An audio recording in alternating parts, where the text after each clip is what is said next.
Hey there, content creators. Christopher here, and this is my review of the Kickstarter comic book Twilight Grimm and Divinity.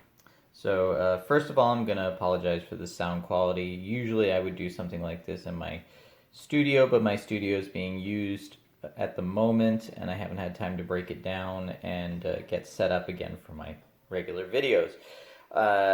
Also, apologies to your boy Zach at Comics Matter. I'm not trying to ape your style here. I'm just kind of being a little lazy about my own format.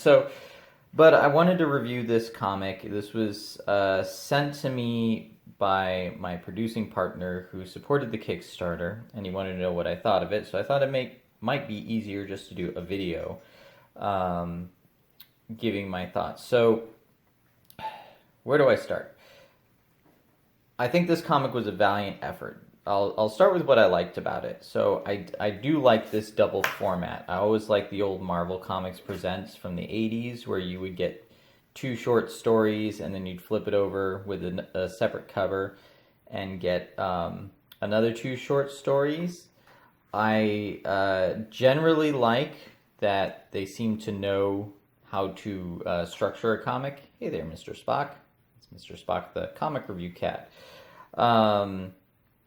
Which I think they did all right with. But, I mean, what should I say here? Let's see. Well, let's start by who it's by. So, script by R.A. Jones, art by Rob Davis, and then you can see the other. I won't go through all the credits. And then on the other side, script created by Barb Kellberg, plot by R.A. Davis, and Barb Kellberg, script by R.A. Jones. So R.A. Jones has written both, and there is a let's see, there's biographies about all of them here, and they all seem like nice people. Seem like they might be. I don't know any of these names.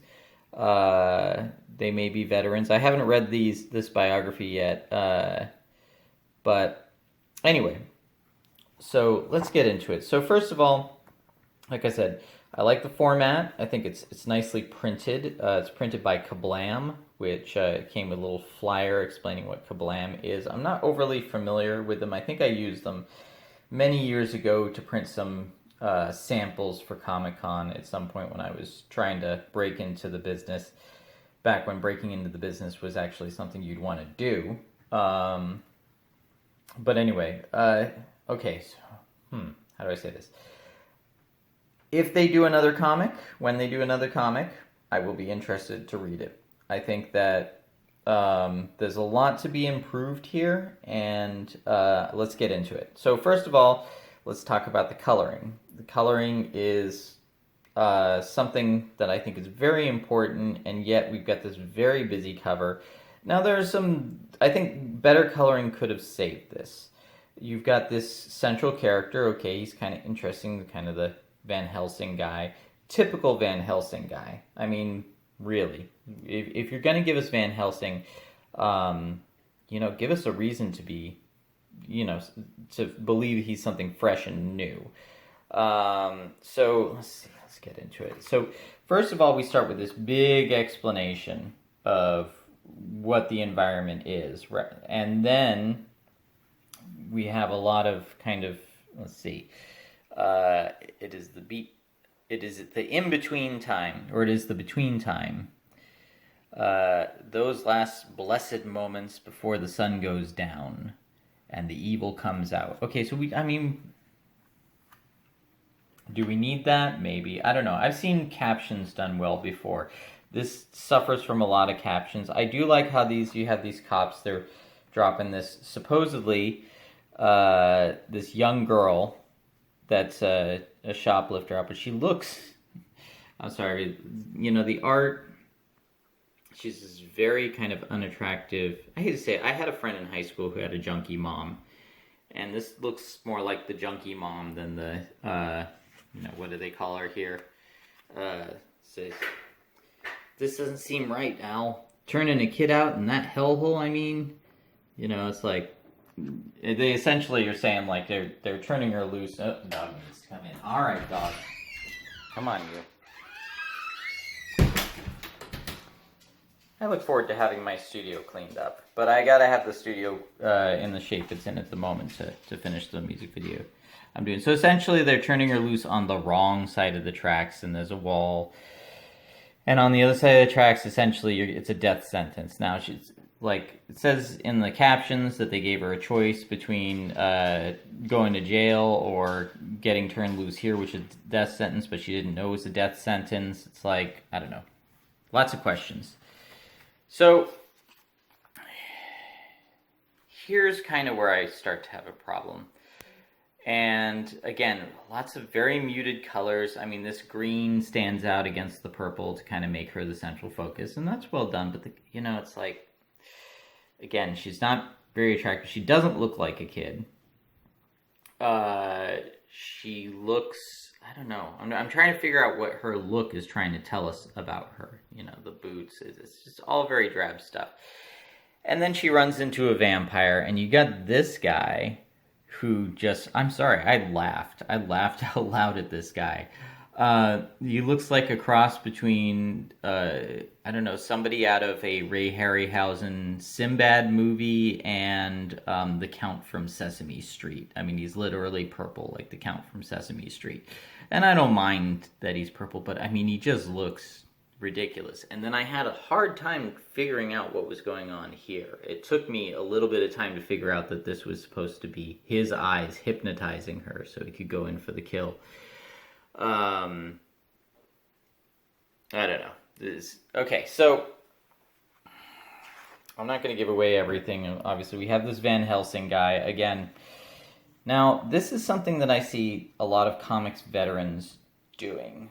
They're remembering what they thought was cool when they were a kid, and it's 2020, and it's this kind of Hammer Films Van Helsing guy is just not flying for me, and it's not going to fly for anybody. That we all, if you're of an older age, you know who this guy is already. He's not Blade. Wesley Snipes' Blade is even kind of old school now, but at least people know Blade and he's cool. But this is like Hammer Films versus Sinbad, and it goes, I'll skip. He rescues the girl, and she picks his pocket, and they run for it. All these vampires are after them, and they're in a church, and then he gets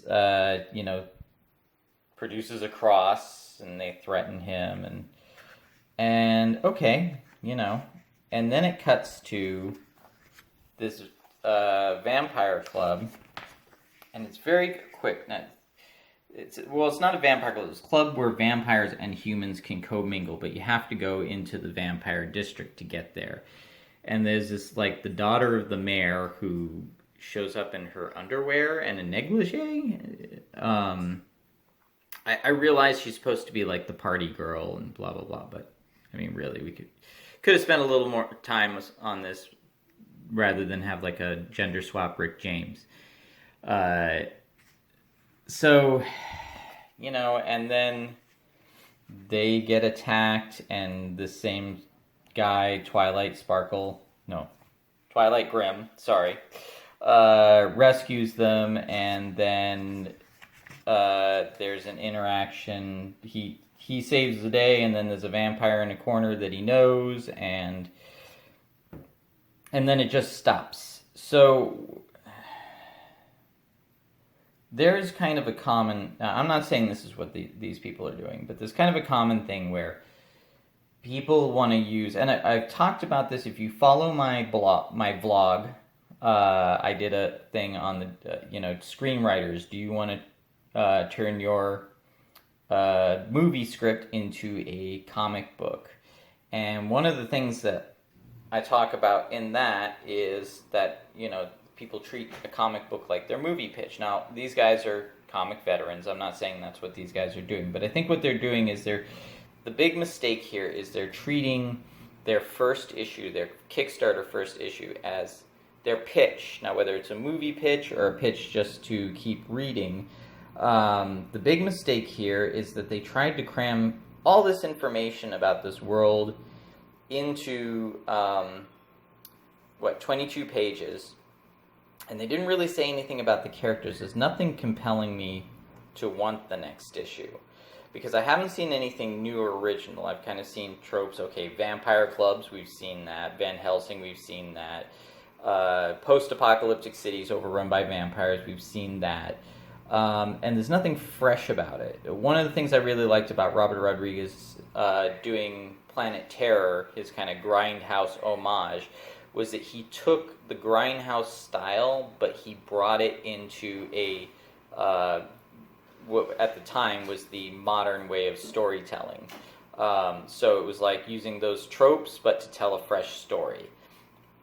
And it was a lot of fun. He took a lot of tropes, zombie tropes and infection tropes, like the Thing, and he just mashed it all together, and he gave it a spin all of his own. I don't see any spin here. I don't see anything really attractive about the artwork. I don't see, even though they understand that, the turning of the page to advance the story, there's really not much going on here. There's kind of just characters talking, a lot of talking heads. And the reveals, we keep having these reveals of these characters, whereas, this tells me that they know what they're doing, right? We've got this reveal here. The stain page layout is mirrored in, let's see. So we got the same page layout here and here. This kind of character reveal and this. But really, I feel like this character reveal and this character reveal, that should be when we turn the page. Again, in my other video, I talked about the turning of the page. You get your surprise. So one is surprise you can have is a character reveal, but we've already revealed the character, and so we're just kind of using the page turn to move on to the next moment without any kind of incentive to get there. So, no, it really didn't, it wasn't compelling for me. But like I said, I think these people can learn from their mistakes, or learn from doing their first issue. Everyone kind of has to get into the momentum. But I said the major issue here is the art isn't very engaging. It isn't very attractive. The story itself is just kind of a bunch of information dumps and information about things that are not really new or fresh or exciting. And the characters themselves, their interactions aren't intriguing enough to make me want to keep reading. And nothing happened. We just kind of got some introductions. There was some action. There was an introduction through some action, but the actions really didn't lead to any consequences other than they're vampires, they attack people, and this guy, for some reason, protects people. But Divinity, by far, needs the most improvement. First of all, we have this cover here. Again, the colors aren't very engaging. The logo design isn't... I did like, in a classic kind of horror comic, I did really like this logo design. I don't understand this thing across here. This is really kind of, this is like something you would see in a mailer, like junk mail. It's not very attractive. So, and then we have this across it. So there's a lot of stuff going on here, kind of distracting. And this covers, she's got this kind of floating character here. She's kind of, I don't know, she's vibing. I know she's supposed to, we'll get to the plot, but this character doesn't even appear in the frickin' comic. So, and what does this tell me? This is, at least this cover shows some action. There's a promise of some action, some guy fighting vampires here. This is kind of just like your direct-to-DVD Walmart, $5 bin poster here with not very exciting covers and nothing to excite me here. So this starts off, again, this, a little like what the premise is, and then she's, okay, like, I don't know what happened to this dog, but I have no idea how it walked up to her, and then she's supposed to be, spoiler alert, she's supposed to be healing it. Now, this page just killed me. No, sorry. I was about to launch into more you boy Zach tropes. You know, I don't usually review comics, so I think I'm kind of defaulting to other comic reviews that I see and tend to do an imitation. I don't want to do like I don't want to ape you boy Zach. But anyway, 48 hours earlier. So what we've got here is we've got the priest is giving a sermon, so we've got the sermon in pink caption blocks, and we've got some dialogue here. Okay, the words of the 23rd Psalm meant to comfort the grieving hardly register on Zach Gray's rolling brain. First of all, that's kind of hard to say out loud. Rolling brain. Second of all, okay, we don't need to know which. Okay, we get that it's a sermon. Cats are fighting.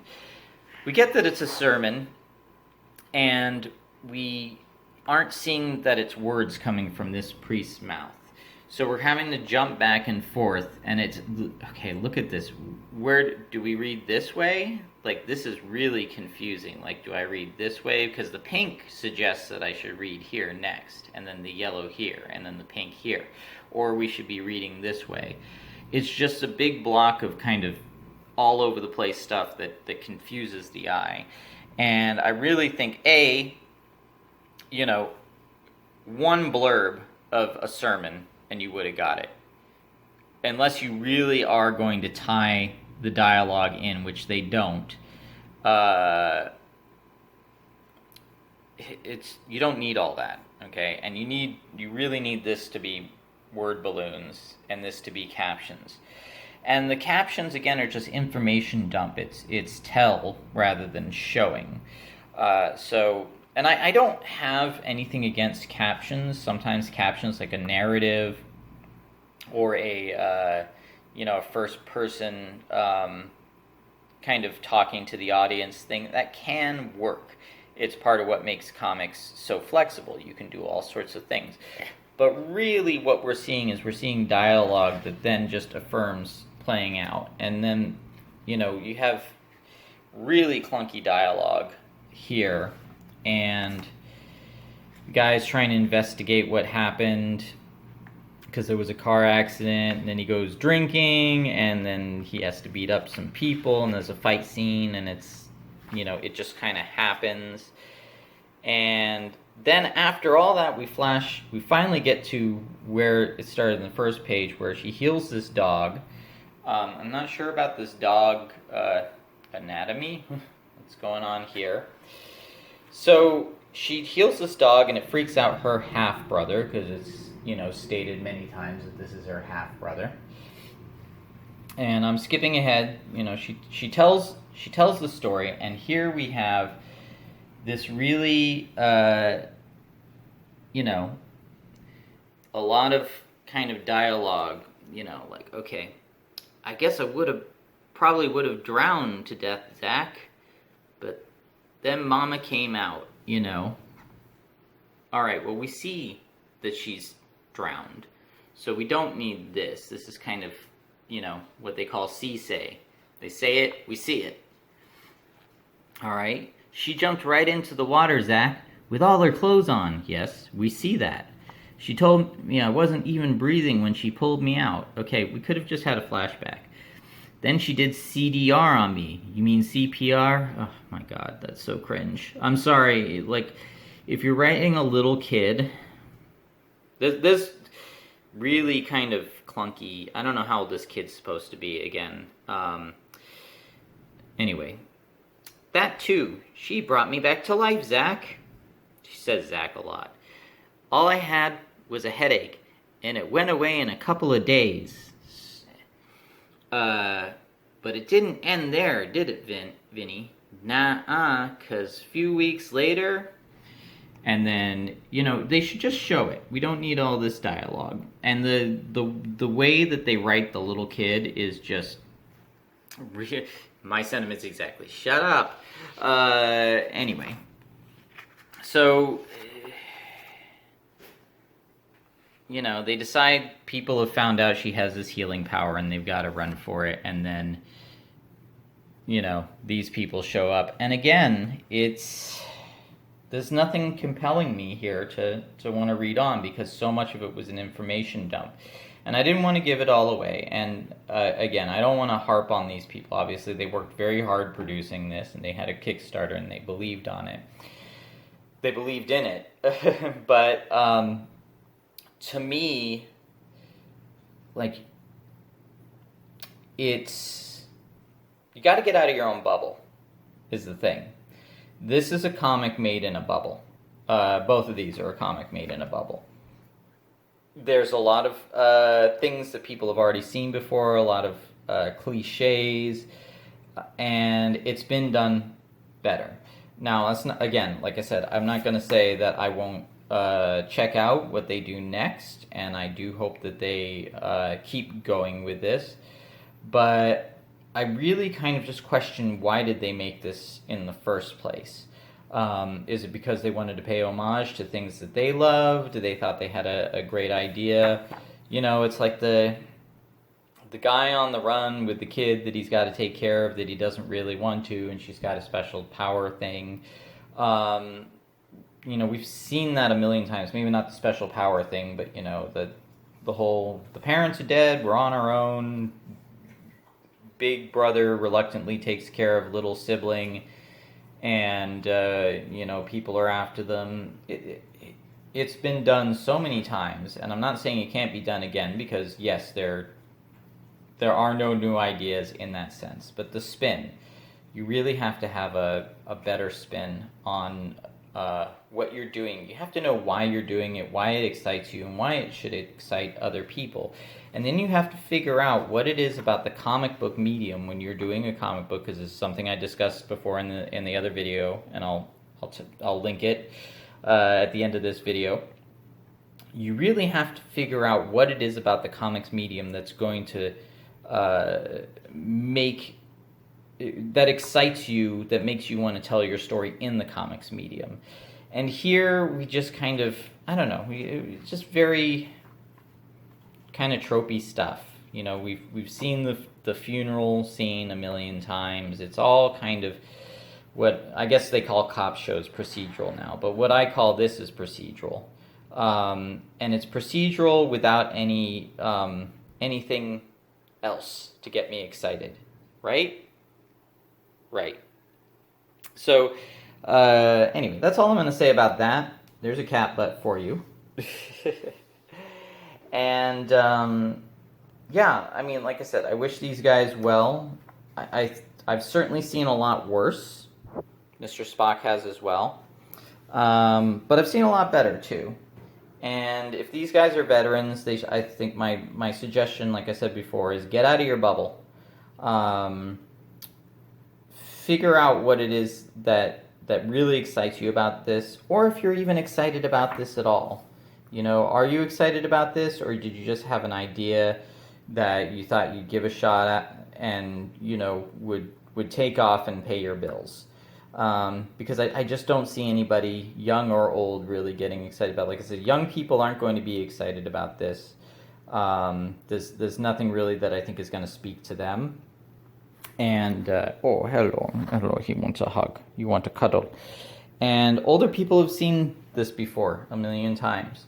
So, anyway, I'm being redundant at this point, but that's pretty much my review of the comic. And if you have read this comic or supported this comic, I'd like to hear your thoughts. Or if you're the creator of this comic, you know, if you see this video, I would like to see more from you. I just hope these insights are helpful. Okay, so that's it. I'm going to be back with more videos. I've been making notes for some better videos in terms of production quality and sound. I'm going to be talking about what are some of the things I'm planning. I'll just go over those really quick. I recently rewatched Aliens vs. Predator, and I really enjoyed it, and I've decided it's actually the third best Alien franchise film there is. And It actually is another movie was made pretty much with exact same everything, step by step, called Prometheus, with better production value, better actors, and a supposedly better director, and the original director of Alien, and it wasn't as good. So I'm going to talk about that in a video. I'm also going to talk about another video I'm working on notes for the difference between art and propaganda and why you need to know the difference in order to have a successful business as a content creator. And I'm still trying to figure out how to edit together how to build your own green screen video that I shot months ago, but for some reason the video is not coming together in the edit. So if you're interested in those, be sure to subscribe to this channel, like this video, share it, check out my other videos, leave comments, and of course there is a Patreon. There are affiliate links in the description. Please click those if you are interested in purchasing anything from that. It helps support this channel, and blah blah blah. I can't talk, it's Monday, and I really need another cup of coffee. So, yep, that's it. Anything, Mr. Spock? Thank you.